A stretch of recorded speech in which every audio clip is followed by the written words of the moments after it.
சமூக சொந்தங்களுக்கு வணக்கம் மற்றும் ஒரு போர் நிலவரம் தொடர்பான காணொளியூடாக இணைந்திருக்கிறோம். இந்த காணொளியில் என்ன பார்க்க இருக்கிறோம் என்றால், பயங்கரவாதம் வேண்டாம், அமைதி வேண்டும், வடக்கு காசாவில் வெடித்த புதிய ஹமாஸ் எதிர்ப்பு போராட்டம், கனவுகளை கைவிடுங்கள், காசாவில் வீரர்கள் பற்றாக்குறை குறித்து நெதன்யாகுவுக்கு எச்சரிக்கை, ஒரே நாளில் ஏமனின் 50க்கும் அதிகமான இடங்களில் அமெரிக்கா தாக்குதல், ஏமன் மீது சவுதி அரேபியா ஏவுகணை தாக்குதல், ஏமன் மீதான அமெரிக்காவின் தொடர் தாக்குதல்களுக்கு ஈரான் கண்டனம், அணுசக்தி பேச்சுவார்த்தைகளுக்கு ஆதரவாக ஈரான் மீதான இஸ்ரேலிய தாக்குதலை நிராகரித்த ட்ரம்ப் போன்றதான அண்மைய செய்திகள் குறித்து விரிவாக பார்க்கலாம்.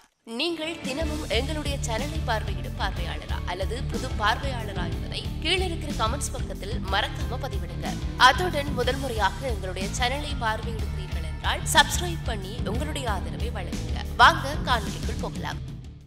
வடக்கு காசா பகுதியில் உள்ள பெய்ட் லாஹியாவில் வசிக்கும் நூற்றுக்கணக்கானோர் புதன்கிழமை ஹமாஸ் ஆட்சியை எதிர்த்து வீதிகளில் இறங்கி போராட்டத்தில் ஈடுபட்டிருக்கிறார்கள். இந்த செய்தியை டைம்ஸ் ஆஃப் இஸ்ரேல் வெளியிட்டிருக்கிறது. கடந்த மாத இறுதிக்கு பிறகு இது போன்ற முதல் ஆர்ப்பாட்டம் இதுவாகும். கிட்டத்தட்ட 2 தசாப்தங்களாக காசாவின் உண்மையான அரசாங்கமாக இருந்து வருகின்ற ஹமாஸ் குழுவிற்கு எதிராக மார்ச் மாத இறுதியில் இருந்து நடந்து வருகின்ற போராட்டங்கள் ஹமாஸ் ஆர்ப்பாட்டக்காரர்களை கைது செய்து தீங்கு விளைவிக்க முயற்சிப்பதாகவும், போராட்டங்கள் வெறும் போருக்கு எதிரானவை என்ற ஹமாஸ் குழுவின் கூற்றுக்களுக்கு எதிராகவும் செய்திகள் வந்த போதிலும் அந்த பகுதியில் அவ்வப்போது போராட்டங்கள் நடந்து வருகின்றன. பல போராட்டங்கள் பெய்ட் லாஹியாவில் நடந்திருக்கின்றன. சமூக ஊடகங்களில் பகிரப்பட்ட காணொளிகளில் புதன்கிழமை நடந்த போராட்டங்களில் பங்கேற்றவர்கள் ஆக்கிரமிப்பை நிறுத்து, நாங்கள் சுதந்திரத்தில் வாழ விரும்புகிறோம் என்ற வாசகங்கள் கொண்ட பதாதைகளை ஏந்தியபடி பயங்கரவாதம் வேண்டாம், அமைதி வேண்டும் மற்றும் ஹமாஸ் வெளியேறு என்று கோஷமிடுவதை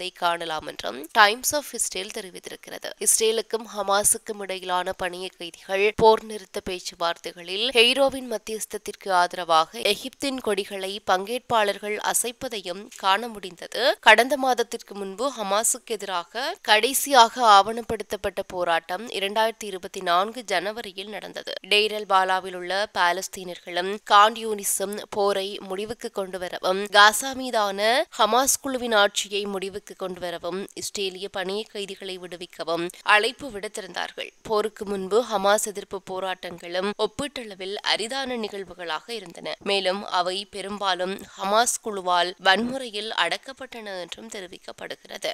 இதேவேளை இஸ்ரேலிய ராணுவத்தின் புதிய தலைமை தளபதி இயால் ஜமீர் படையினரின் பற்றாக்குறை காசா பகுதியில் இஸ்ரேலின் போர் லட்சியங்களை மட்டுப்படுத்தக்கூடும் என்று அரசாங்கத்தை எச்சரித்திருப்பதாக இஸ்ரேலிய வைநெட் செய்தித்தளம் தெரிவித்திருக்கிறது. ஒரு ராஜதந்திர பாதை இல்லாத நிலையில் காசாவில் ராணுவத்தால் மட்டும் அனைத்து தேசிய நோக்கங்களையும் நிறைவேற்ற முடியாது என்று ஜமீர் பிரதமர் பெஞ்சமின் நெதன்யாகு மற்றும் அவரது அமைச்சரவையிடம் கூறியிருக்கிறார். ஜமீரின் எச்சரிக்கை ராணுவத்தின் செயல்பாட்டு திறனுக்கும் அரசாங்கத்தின் பரந்த அரசியல் அபிலாஷைகளுக்கும் இடையே வளர்ந்து வருகின்ற தொடர்பை பிரதிபலிக்கிறது என்றும் கூறப்படுகிறது. மேலும் ஜமீர் உண்மைகளை மறைக்கவில்லை என்று ஒரு மூத்த பாதுகாப்பு அதிகாரி கூறியதாகவும் கூறப்படுகிறது. இயல் ஜமீர் இஸ்ரேலிய தலைமையிடம் அவர்களின் சில கற்பனைகளை கைவிடச் சொல்கின்றார் என்று அந்த அதிகாரி மேலும் கூறியிருக்கிறார். காசா மீதான தாக்குதலுக்கு 18 மாதங்களான நிலையில் ஹமாஸ் காசா பகுதியின் பெரும்பகுதியை தொடர்ந்து கட்டுப்பாட்டில் வைத்திருக்கிறது. மீண்டும் கட்டமைக்கும் அதே வேளையில் இஸ்ரேலிய உளவுத்துறையின்படி இன்னும் சுமார் 20,000 போராளிகள் இருக்கிறார்கள் என்றும் கூறப்படுகிறது. ஹமாஸ் தோற்கடிக்கப்படவில்லை என்பதை ஒப்புக்கொண்டிருக்கின்ற ஜமீரின் சமீபத்திய உரைகளும் அதையே மேற்கோள் காட்டுகிறது. காசாவை முழுமையாக மீண்டும் ஆக்கிரமிக்க பல மாதங்கள், ஒருவேளை ஆண்டுகள் கூட ஆகலாம். மேலும் பல்லாயிரக்கணக்கான ரிசர்வ் படையினரை மீண்டும் செயல்படுத்த வேண்டியிருக்கும் என்றும் கூறப்படுகிறது. தற்போது இஸ்ரேலிய ராணுவத்தின் கூற்றுப்படி ரிசர்வ் பங்கேற்பு விகிதம் 60% முதல் 70% வரை இருக்கிறது. பரந்த தாக்குதல் நடந்தால் அந்த எண்ணிக்கை மேம்படாது என்ற கவலை இருப்பதாக பாதுகாப்பு அதிகாரி கூறியதாகவும் கூறப்படுகிறது. இவற்றுக்கு பதிலளித்த இஸ்ரேலிய ராணுவம் ஒரு அறிக்கையில், மூடிய கதவுகளுக்கு பின்னால் நடைபெறுகின்ற விவாதங்கள் குறித்து நாங்கள் கருத்து தெரிவிக்கவில்லை என்று கூறியிருக்கிறது. காசாவில் நடவடிக்கைகளை விரிவுபடுத்துவதற்காக ரிசர்வ் படையினரை அணிதிரட்டுவதற்கான சாத்தியக்கூறுகள் உட்பட போரில் பல்வேறு முன்னேற்றங்களுக்கு தயாராகி வருவதாக ராணுவம் தெரிவித்திருக்கிறது. பாதுகாப்பு காரணங்களுக்காக தாங்கள் கூடுதல் விவரங்களை வெளியிடப் போவதில்லை என்றும் இஸ்ரேலிய ராணுவம் அறிவித்திருக்கிறது. இவற்றுக்கிடையே ஏமனின் ஹவுத்தி படைகளின் முக்கிய இடங்கள் மீது அமெரிக்கா வான்வழி தாக்குதலை நடத்தியிருக்கிறது. ஏமன் நாட்டின் வடக்கு மற்றும் மேற்கு பகுதிகளில் பல்வேறு மாகாணங்களில் ஹவுத்தி கிளர்ச்சி படையினரின் கட்டுப்பாட்டில் இருக்கின்ற 50க்கும் மேற்பட்ட இடங்களின் மீது அமெரிக்கா நேற்று வான்வழி தாக்குதல் நடத்தியிருப்பதாக ஹவுத்தி படையின் செய்தி நிறுவனம் தெரிவித்திருக்கிறது. இந்த தாக்குதல்களினால் ஏற்பட்ட பாதிப்புகள் குறித்து எந்த ஒரு தகவலும் இதுவரை தெரிவிக்கப்படாத நிலையில் அமெரிக்காவின் தாக்குதல்களுக்கு தக்க பதிலடி கொடுக்கப்படும் எனவும் இஸ்ரேல் மற்றும் அமெரிக்கா ஆகிய நாடுகளுடன் தொடர்புடைய கப்பல்கள் மீதான தங்களது தாக்குதல்கள் தொடரும் எனவும் ஹவுத்தி படை அறிவித்திருக்கிறது. அதேவேளை கடந்த 15ஆம் தேதி இரவு ஏடன் நகரத்தின் கிழக்கு பகுதியில் 100 கடல் மைல் தொலைவில் இருக்கின்ற அமெரிக்க கப்பலின் மீது சுமார் 2 மணி நேரத்திற்கு மேலாக ஆயுதமேந்திய நபர்களால் தாக்குதல் நடத்தப்பட்டதாக அமெரிக்க கடல்வழி வர்த்தக ஆணையம் தெரிவித்திருக்கிறது. அதே நேரம் முன்னதாக கடந்த ஏப்ரல் 13ஆம் தேதி அமெரிக்காவின் MQ-9 ரக ட்ரோனை சுட்டு வீழ்த்தியதாகவும் இதன் மூலம் கடந்த 2023ஆம் ஆண்டு முதல் ஏமன் மீது பறந்த 19 அமெரிக்க ட்ரோன்கள் சுட்டு வீழ்த்தப்பட்டதாகவும் ஹவுத்தி கிளர்ச்சி படை அறிவித்திருந்தமை குறிப்பிடத்தக்கது. இதேவேளை சவுதி அரேபியாவிலிருந்து பீரங்கி மற்றும் ஏவுகணை தாக்குதல்கள் நடத்தப்பட்டதாக ஏமனின் உள்ளூர் வட்டாரங்கள் தெரிவித்திருக்கின்றன. ஏமனின் சாடா மாகாணத்தில் உள்ள பகுதிகளில் சவுதி ஏவுகணை மற்றும் பீரங்கி தாக்குதல்கள் நடத்தியிருக்கிறது.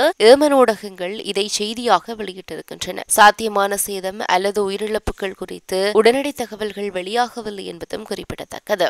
இந்த நிலையில் ஏமனின் பல்வேறு பகுதிகளில் தொடர்ந்து அமெரிக்கா நடத்தி வருகின்ற வான்வழி தாக்குதல்களுக்கு ஈரானிய வெளியுறவு அமைச்சக செய்தி தொடர்பாளர் இஸ்மாயில் பகாய் கடும் கண்டனம் தெரிவித்திருக்கிறார். இந்த தாக்குதல்களால் பொதுமக்கள் உயிரிழந்திருப்பதோடு காயமடைந்திருக்கிறார்கள். அதே நேரத்தில் வீடுகள் மற்றும் உள்கட்டமைப்புகளுக்கு கணிசமான சேதம் ஏற்பட்டிருக்கிறது. அமெரிக்காவின் வான்வழி தாக்குதல்கள் சட்டவிரோதமானது என்றும் சர்வதேச சட்டத்தின் அடிப்படை கொள்கைகள் மற்றும் விதிமுறைகளை அப்பட்டமாக மீறுவதாகும் என்றும் பகாய் விவரித்திருக்கிறார். இதுபோன்ற நடவடிக்கைகள் இஸ்ரேலிய ஆட்சி ஆக்கிரமிக்கப்பட்ட பாலஸ்தீனத்தில் அதன் இனப்படுகொலையை தொடரவும் பிராந்தியம் முழுவதும் உறுதியற்ற தன்மையை ஆதரிக்கவும் மட்டுமே உதவும் என்றும் அவர் வலியுறுத்தி இருக்கிறார். ஏமன் பிராந்திய ஒருமைப்பாட்டை மீறும் வகையில் அமெரிக்க ராணுவ ஆக்கிரமிப்பை சர்வதேச அமைதி மற்றும் பாதுகாப்பிற்கு தெளிவான அச்சுறுத்தலாக செய்தி தொடர்பாளர் வகைப்படுத்தி இருக்கிறார். ஐக்கிய நாடுகள் சபையின் பாதுகாப்பு கவுன்சில் தனது மௌனத்தை கலைக்க வேண்டும் என்று வலியுறுத்தும் அதே வேளையில் முஸ்லிம்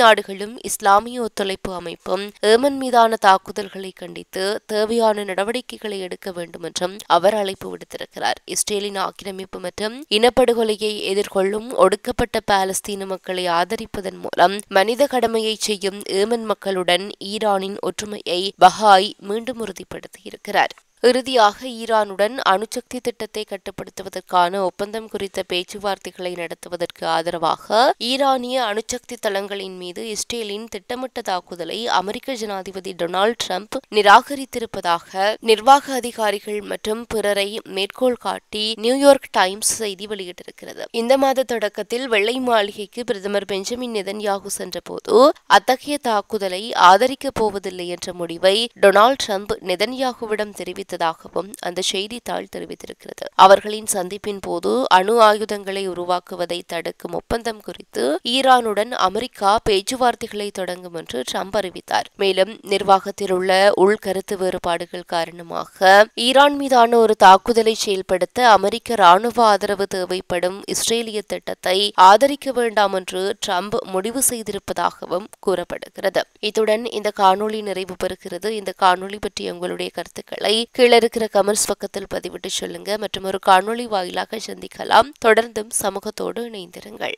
இது போன்ற பல செய்திகளை தெரிந்து கொள்ள நம்முடைய சமூக மீடியா யூடியூப் சேனலை சப்ஸ்கிரைப் செய்து அருகில் உள்ள பெல் பட்டனை கிளிக் செய்யுங்கள். மேலும் செய்திகளை உடனுக்குடன் தெரிந்து கொள்ள சமூகமீடியா.com என்ற இணையதளத்தின் வாயிலாக எங்களுடன் இணைந்திருங்கள்.